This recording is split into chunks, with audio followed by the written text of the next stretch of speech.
What's up, everyone? Welcome back to another episode of the ARC podcast. I'm your host, Brandon, here with my co-host, Matt.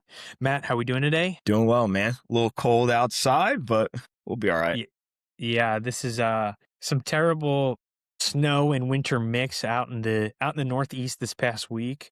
Um, I know it hit a lot of the United States, so it's been freezing out. So glad that we're in here being able to record this episode and get this out. But Matt and I kind of wanted to start this episode and get back into it. We did an episode similar to this last year at the start of what would be the collegiate season for baseball and then the high school baseball off season, preparing to kind of get back into the swing of things. I know a lot of high schools start in March, depending on where you are, maybe even a little bit earlier. So this episode's kind of geared towards maybe some different tips and tricks for guys getting back into the season, how to kind of approach the rest of your off season and prepare and get ready, and why this time of the year is actually really important for college baseball and high school athletes who are preparing for their season. So I think the conversation starts here. I think would be easiest with college baseball because I know practice has started for a bunch of different programs at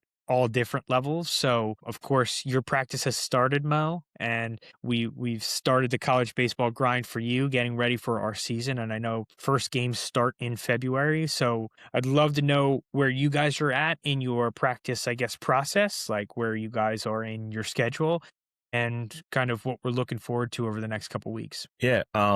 We were just able to complete our first week and everything. So guys just kind of getting back, pitchers getting built up, hitters getting adjusted to, what we want to do this year and everything, kind of a continuation of what you practice in the fall and everything like that. And then just trying to figure out a way kind of how to fill in the smallest of holes as you kind of like lead up into the season and everything. It's too late. I like to say it's too late for everyone to kind of reinvent the wheel or reinvent Yeah, like who you are. So, right. just trying to get a little bit like, the 1% better every single day, but, playing a little bit more into your strengths, try to tidy up a little bit like your weaknesses and everything. Yeah. No, I completely agree. And I think that you brought up a good point. It's like now is probably not the time to start trying to reinvent yourself during when Right. practices start. So I'd love to kind of go into that aspect of, I guess my kind of question or thought would be, right, like you have a lot of these guys who just spent their time off in the off season working on different things, trying to be better ball players. Now, how do you as a coach work to kind of mesh all of those different skill sets and personalities together come into the spring? Because speaking from my experience as well, like you may have looked a certain way in the fall season, but come back in the spring, you might look a completely different way, whether that's due to transfers, whether that's due to guys working on different things over the off season and coming back, looking a little bit different than they did in the fall season. Like, I'd love to hear from your perspective, from that coaching perspective. How do you mesh all those guys together to kind of, pull the strengths from each individual, work as a team, and kind of work towards one common goal? Yeah. I think,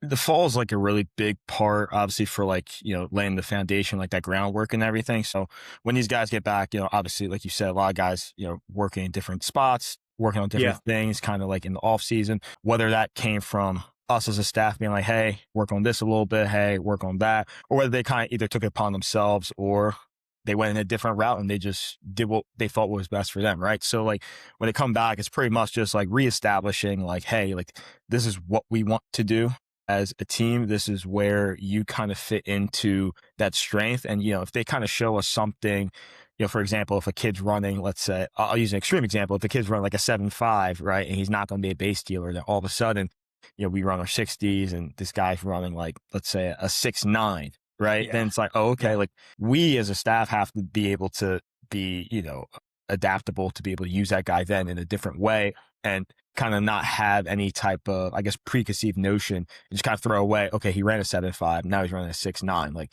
okay, if it's consistent, we can now use this guy in a different way and everything. And then just Yeah. making sure like this guy understands like, hey, we didn't do this with you before because this is what you were. We can now do this with you because this is what you are now. And so getting guys to understand like, hey, like this is where our team needs to go. This is where we need you to go to make sure our team gets to where we want to go. Right. So just making sure guys understand like what the puzzle looks like and how they fit Yeah. into it. Yeah, I think you brought up a good point talking about like all these guys went on their break and they worked out in their respective facilities. They worked out and did their respective workouts and training methods. And then they come back into school. So they had their own process when they were away. And now you guys have your process at school. And how important is it to you to have your process as a coaching staff and then stick to it throughout this time period? Because again, you probably have what, a month until games start at this point, Right. right? Like close to it. So for you, like, how important is it to have that process and kind of stick to it where like every day you're working on the thing that you know you're supposed to be working on and you're not really veering from that plan because you know it's going to lead you in the direction that you're supposed to go in. Yeah, super important because one, I think when everyone is clear on the plan, there's like that increased level of like buy-in where guys are Yeah. like, they put more trust, more faith into like what you have laid out for them. Rather than if you like give them a plan and you work on it all fall, you let them know like, hey, when we come back, this is how it's going to look. And then they get back and it's like something completely different. That almost creates like that distrust where they're like, wait, okay, well, you said we were going to do this. We practice this way. Now all of a sudden we're trying to do what? Like it just doesn't make sense to them, especially now. Like I think a lot of guys, I read the book a couple of years ago, Start With Why, right? Like, Yeah. guys need to know why, like you're doing something and then the how is like how they fit into that, right? So like if you Yeah. lay everything out, make sure it's consistent, make sure like that's the path and everything like that. So like from the language to the work to the organization, like everything's going to have to be consistent. And so like they know what to expect because the worst thing you could do is, like I said, do something and all of a sudden change it up on them. Then they're going to be like, this Yes. makes no sense. Or I don't know where I'm going to go. So why am I going to give you 100% of what I got if you're changing things up on me and everything? So that's the biggest thing, at least from my perspective on it. Yeah, and going on that idea of like having your process and sticking to it, and it kind of gives everyone more of that opportunity to buy in, like you said, and invest in it together. I'm a big proponent of the same thing you kind of said is focusing on just that process. And from the player's perspective, like especially in the Northeast, right? You're coaching in the Northeast. A lot of these programs that are getting to practice right now, especially in this weather, like indoors and it's cold and you're walking to the facility or driving to the facility and it's freezing out and you're like, this sucks, right? Like this is the time that you can't focus on. All right, we're going to shoot to win 30 games this year. This is the time where it's like, let's win today and let's focus on what the job ahead of us is just for today, right? Like you should have the practice plan that you're able to follow and do it to a T and understand that if I do this to the best of my capabilities, this is going to get me ahead for when our season does start. Mhm. It's almost like an interesting time period, and I love this time period now looking back as like a coach because this is really when you're building and developing and getting ready for your season to start. And I think it's really important to have that process put in place where every day it's like, all right, let's get this done, let's get this done, let's get this done. At the end of the day, you can look at all the things that you did accomplish for that day. And it's like, all right, we did get better, we did improve, we did kind of move towards the goal of where we want to be. Because once you start looking at the bigger picture and you're like, okay, if we add all of these wins together over the next, month, the next 30 days, we'll be prepared and ready to go come opening day. But I think once you broaden that lens a little bit and you look at like the first month of the season, we need to win X amount of games, we need to do X, Y, and Z. Once we start getting into that outcome based stuff rather than just like focusing on what the task is at hand for the day, is when we can kind of lose that purpose of, like you said, like, why are we doing this type of thing? No, I like that. I know you brought up like the 30 wins, right? Like if that's the team goal, like obviously every single day that you're working, like you need to work toward that, right? So like if you say it and forget it, it's one thing, but it's like if you say it and you're like, okay, well, did you get the effort today into what you had planned to get to that overall goal, right? Yeah, Like if right. you want to win 30 games every, in a year, right? Like you can't give 5 win season effort. You can't give 15 win season effort on Tuesday. And then all of a sudden on Thursday, I'm gonna come out and give a 30 win season effort. And then on Friday, because I went so hard yesterday, I can fall back and be, I'm gonna give a 20 Yeah, win yeah, yeah. season effort, right? Like it has to be consistent and everything like that, because that's at the end of the day, how you do get to that end goal, right? Like it has to match every single day. It just can't be, one thing one day and another thing another day, right? Like, I mean, they call it going through the motions, right? Like you can't go through the motions. You have to be driven and work on like what your focus is each and every single day, even if it gets monotonous, even if it gets tiring. Like the focus has to be there to reach that finish line. Yeah, and I think especially in preseason, right? Like you're talking about working at it every single day and giving the same level of effort every single day. I think what comes paired with that is also not having the fear of failure right now in preseason, right? Right. Now's the time when you should be kind of working on some of those things, whether it's developing different plays that you're going to use on defense or as a pitcher, like trying different pitches in different counts or throwing different pitches in different counts. If you've been working on a changeup, like trying to utilize that changeup as much as you possibly can in the preseason to get comfortable with it because now is the time you want to fail. You don't want to start implementing new things and doing all these new details come when the game time starts, right? So it's like now is the time when you should, you know, eliminate that fear of failure and just like you said, if you're giving that 100% effort every single day and you're trying to execute things that you've been working on all off season and, get better and better at it every day, only good things are going to come from that. If we try to do all that once the season starts and it's like, all right, now I'm going to start playing with a changeup or a slide or whatever, like that's when we're going to run into issues because that's not the time that we should be trying to work on, adding things to our craft. That's when we should be, again, executing and working on perfecting it and making it as best as we can. I agree. And I love that example. Like, if you're working on your changeup, like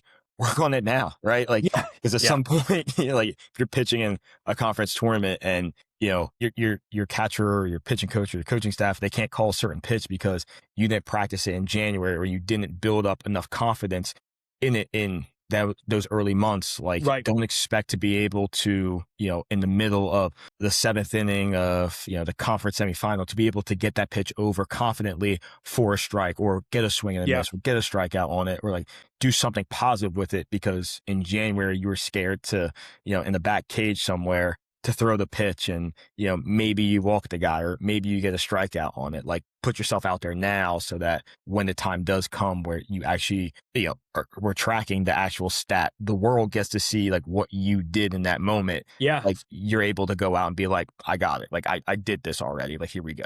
Yeah, no, I completely agree with that. And I think it's interesting, like from that front of like go out and give it 100% and try to work on things right now and like perfect your craft, like be vulnerable to failure as of right now. Because, again, like you said, the best example is you want to fail now and make adjustments and reflect now. So then when it does come May and you're in your conference tournament, you have the confidence to throw those pitches because you failed, you learned and adapted, and now you're ready to go. And I think a piece of that I think would be, advantageous or beneficial is I think having like a reflection journal as a hitter or a pitcher or anything that you can implement where at the end of practice, I'd like to, write down every idea that you've had, like every thought that you have for the day. It's like, okay, boom, boom, boom, boom, boom. And then we're going to funnel that down into different takeaways that you can have. You can say two things that I did really well today at practice, two things that I can get better at practice, and then one thing that I can work on right now or tomorrow to get better and get where I need to go. Like whatever that one thing is where it's like I can action on this right now or today so I can get better for tomorrow and then doing that. Whatever that is. But I think kind of having that reflection journal also will show you how much growth you've come from the first day of winter practice to the last day.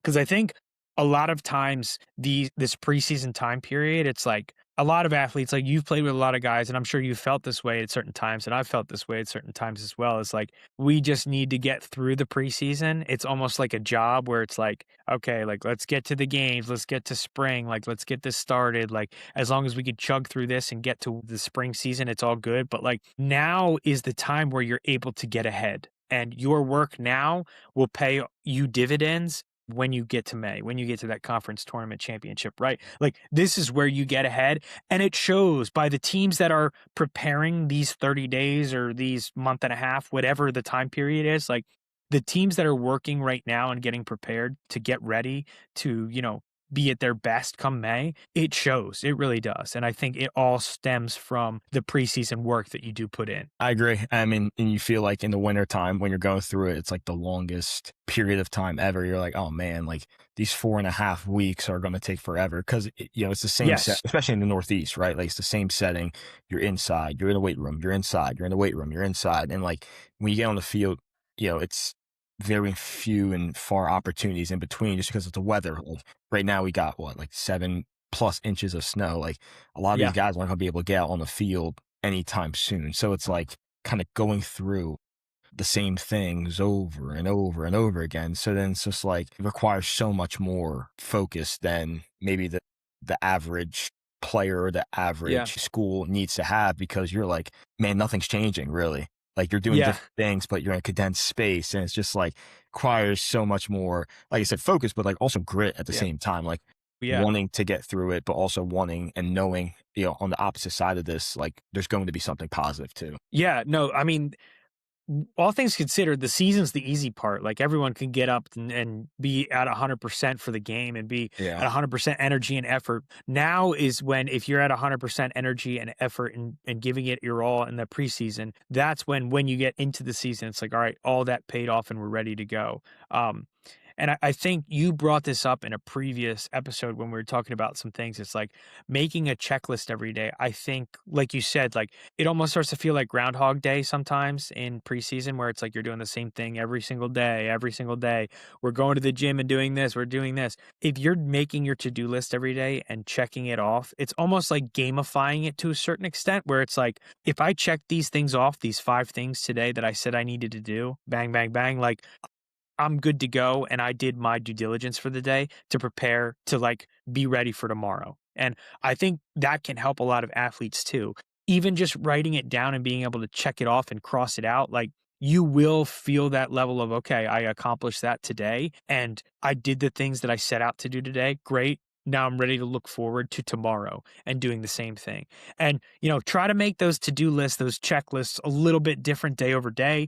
Maybe it's, today I'm going to go to the gym and I'm going to get my workout in with the team. Tomorrow, maybe it's I'm going to take some time on my own and get some mobility work in that I need to do today.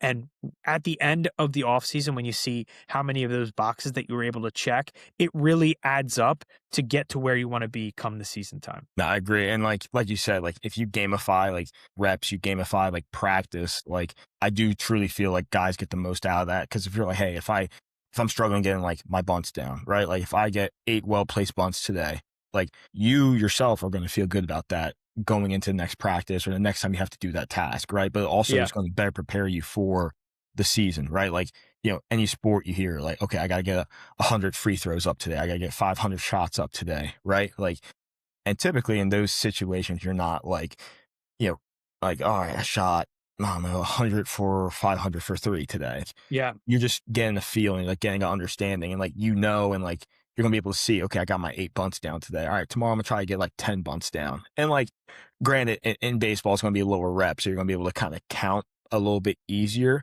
But at the same time, if you're like, hey, in my rounds, you're not going to be counting how many barrels you're getting throughout a course of like a hitting day or anything like that. But if you could be like, hey, every single round today, I'm going to shoot 80% line drives. Like, Yeah. you're going to know when you get out the cage. You can be like, all right, it's a round of 5. Like, all right, I felt Yeah. good that round. Like, I had a couple rounds that were good. I had a couple rounds that were bad.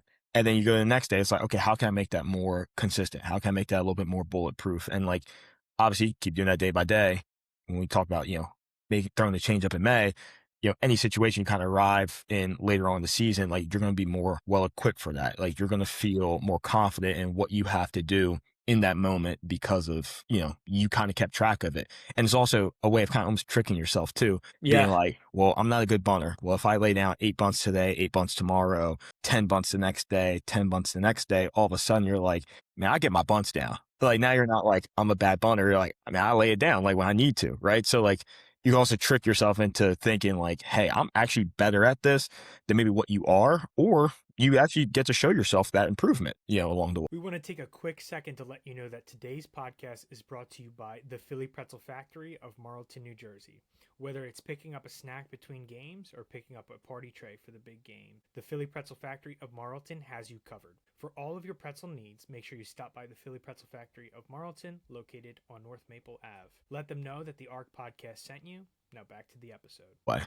Yeah, no, I love that because you're right. Once you kind of build that confidence once you're able to do it over and over again, like you said. And like if you have that checklist of like, I'm going to do X, Y, and Z, you have a goal and an agenda. Like when you're able to accomplish that, you're right. Like maybe I was a terrible bunter beforehand, but I've done it now over the course of 2 weeks where I've showed myself, I put a goal out there and I hit it, like, now I feel confident in those situations, right? Like, it changes completely. Now, I'd love to shift towards the high school game because now a lot of the high school athletes still have maybe 2 months until games start and we're ready to get into it a little bit. So I think you and I, well, speaking from me personally, I think you probably say the same thing. This time for high school athletes is like extremely important. And I'd argue that this is the most important time of the year for high school athletes, getting prepared for basically the course of the year. Because again, let's be real with the way the schedules work with baseball and, whether you're a senior and you're going from high school into college next year, or you're going from high school season into travel season in the summer into travel season in the fall. Like, this is the only time period where you have like a 2.5 month window where you can only work on development and gearing up for your season. Like, how important was it for you as an athlete? And then looking at it from the college coach lens, like, how important is it for you to see like high school athletes develop over this time of the year? Because, I feel like they have such a big window to work on so many things and get better. Yeah, I think for us, when we went through it, it's a little bit different than like now, especially just because like how many different like avenues there are for like player development and everything. As a college coach, I think this is a great time for all high school athletes because one, especially if you're getting like recruited by schools and whatnot, like you can check video and just kind of be able to track what that progression looks like and can also help set up like, all right, here's who I'm going to go see in the high school season.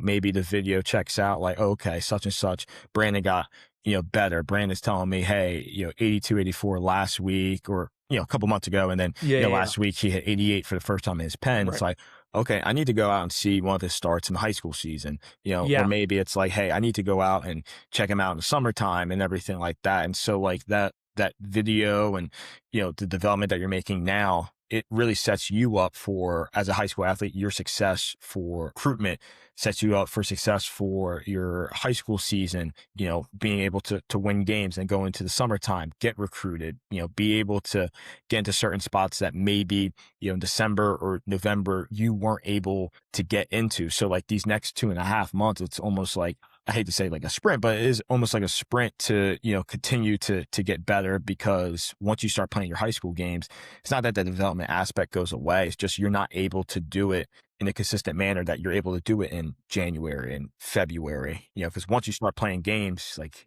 you want to go out and do well. So you're not going to be as willing to put yourself out there for failures or the squiggly line of Yeah, yeah, player yeah. development or anything like that. Right. So like, now is the most important time for high school athletes because like you said, you set yourself up for the rest of the year now, right? Like you go from high school to travel or legion, and then you go from that into fall ball. And then you're back at this point in the year where it's like college. Now you go into your season. Yeah. I mean, people are playing that much summer ball now, but like summer ball even still is not as high stakes as it once was. And then you come back in the fall. So like it's almost now it's like high school and college kind of flip. Like high schoolers are doing more than the college athlete or Yeah. like the average college athlete. They're doing a little bit more in terms of like how many games they're playing in the year, Right.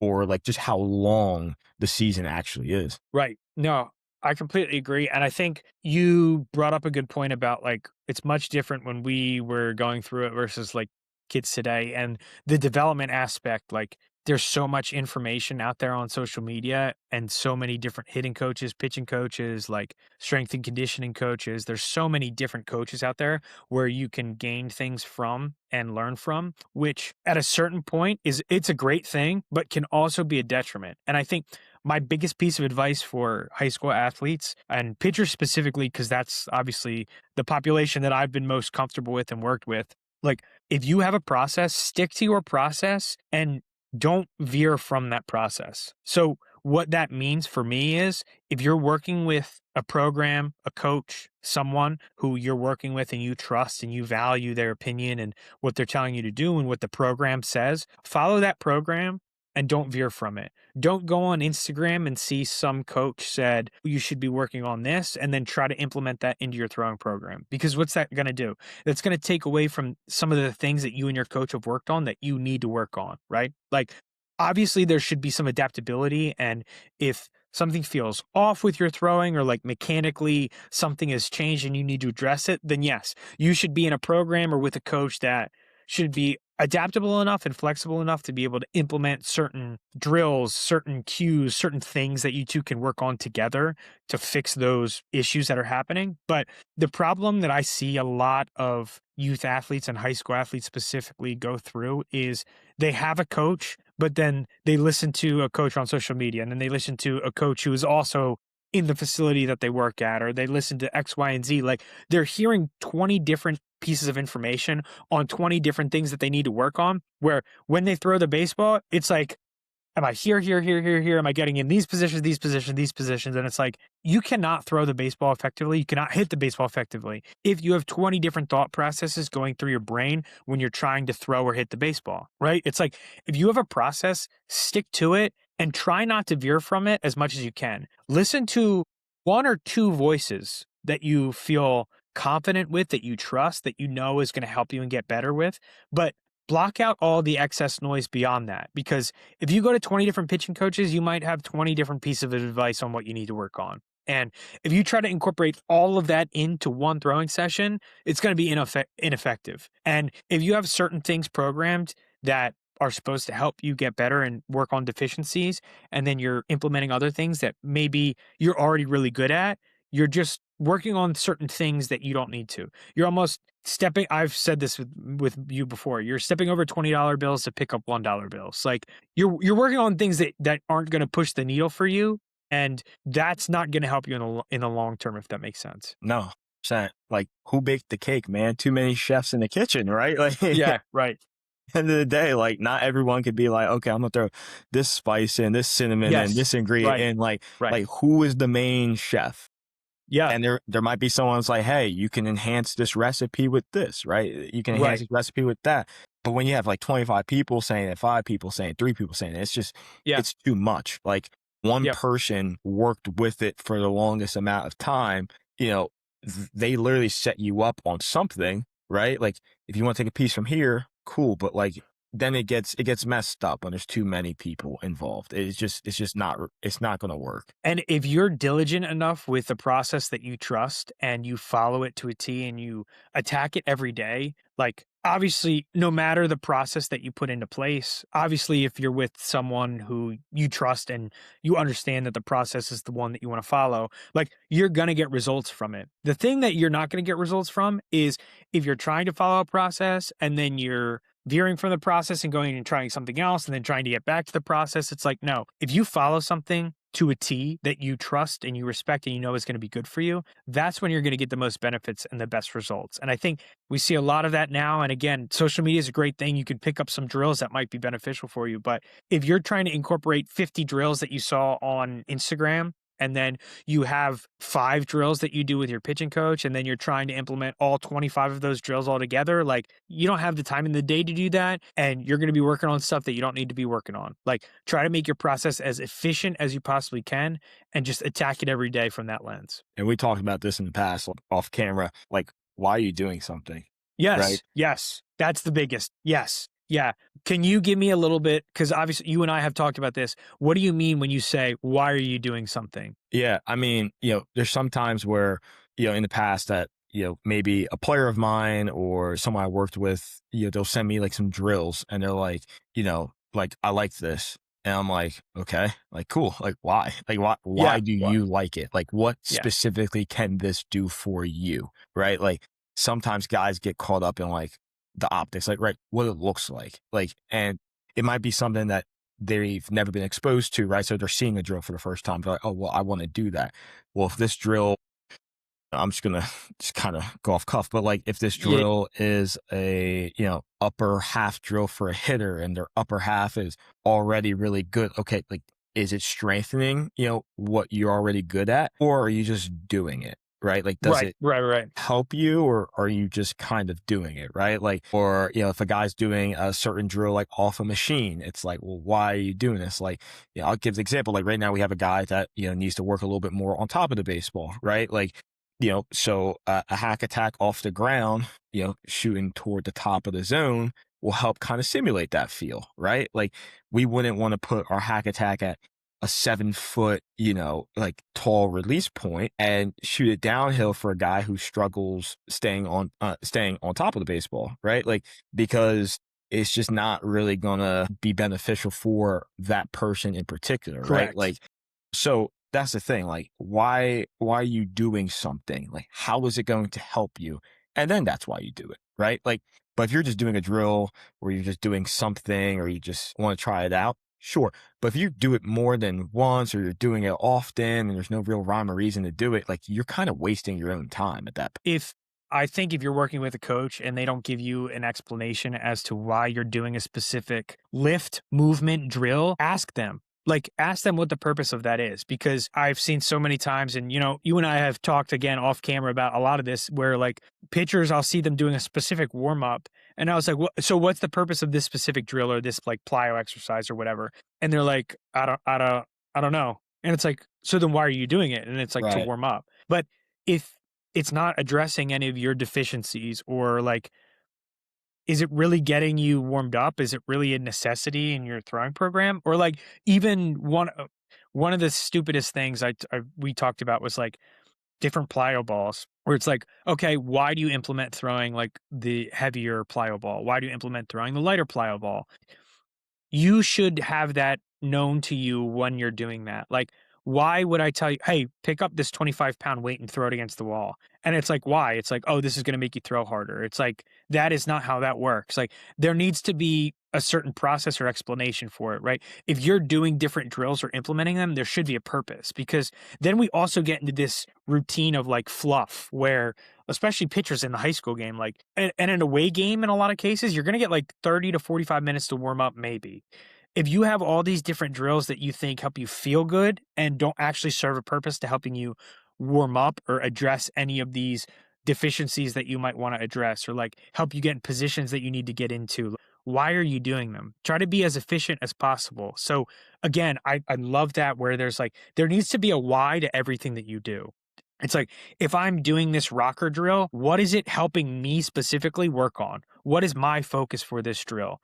Where like, if you're just getting a program and it's like, just do it and there's no explanation, that's probably not a program that should be written for you or should be good for you, right? Like, you need to be knowing why you're doing each of those exercises and what the benefit is for you specifically. 100%. And on top of it, I think we've talked about this a little bit on here before, was like, it should be something that you can do no matter the circumstance, right? Like, Correct. if there's something that, like, if I'm like, hey, I need to see 95 miles per hour off a hack attack, and you're at a weight game and you don't have a hack attack, Right. Right. Right. you just gonna go 0 for 4 today, bro? Like, it's Right. like, Right. Right. do something that's like repeatable and you have access to, or like, you're gonna have access to. If you want more information on that, check out that one episode we did on like routines and everything Yes. last Yeah. year. It kind of goes hand in hand together. Like, why you have this in your routine. You have to be able to have it everywhere you go in order to feel good about yourself. Well, then make it simple, right? Like, don't make it overly complex. And going into routines as well, like, I think that was an excellent point to bring up, is also like, if you're like, I'm thinking about it from the pitcher's lounge, like, if you have this designated idea in your mind, it's like, I need to get 10 throws with each warm up. It's like, that might not be a necessity come the season, right? Like, there's going to be different times of the year where like, maybe you implement, like I use the example of like a rocker drill. Maybe you use a rocker drill to warm up, right? There's going to be some days where it might take you 7 times you do it to like feel the benefit of why we do that, right? And then other days it might take 15. Other days it might take 3, right? Like, don't be so dictated on the number of reps that you're getting of each one, especially when you're warming up and getting prepared for, like, let's say a start. Like, feel the feel that you need to get to and understand what that is and go, all right, I'm ready to go. Because once we start going, all right, I need 10 at each position, 10 at each distance, then again, when we get to high school, it's like, oh my God, like, I have 5 minutes left before I need to get on the mound and I'm like halfway done my throwing, right? It's like, no, you need to be able to be adaptable and stick to your process, but let it be adaptable in the sense of like, okay, I don't need to be so locked into the number of reps or the number of this X, Y, and Z where I need to follow it. It's being adaptable in that sense. It's getting the feels that you need to get and going, all right, now I'm ready to get on the mound and get to where I need to be. 100%. 100%. Yeah. And I think that's a good place for us to kind of end right there and kick it off to the beginning of the season of the college season. We just want to wish everyone the best of luck out there for their collegiate seasons. And again, if you're in your high school training, like keep continuing towards your process, keep doing your thing, man. This is going to be a big season. Keep just pushing along and grinding through because, you know, it's a big year for everyone. And I'm excited to kind of see what everyone's up to and the season that we have. And I know, Matt, best of luck to you and your squad. And you guys are going to have a big year this season. I'm excited to keep up with that and watch you guys how you progress. But yeah, no, I'm excited for the rest of this year and what it has to unfold for everyone. So this is awesome. Thank you guys for tuning in and listening.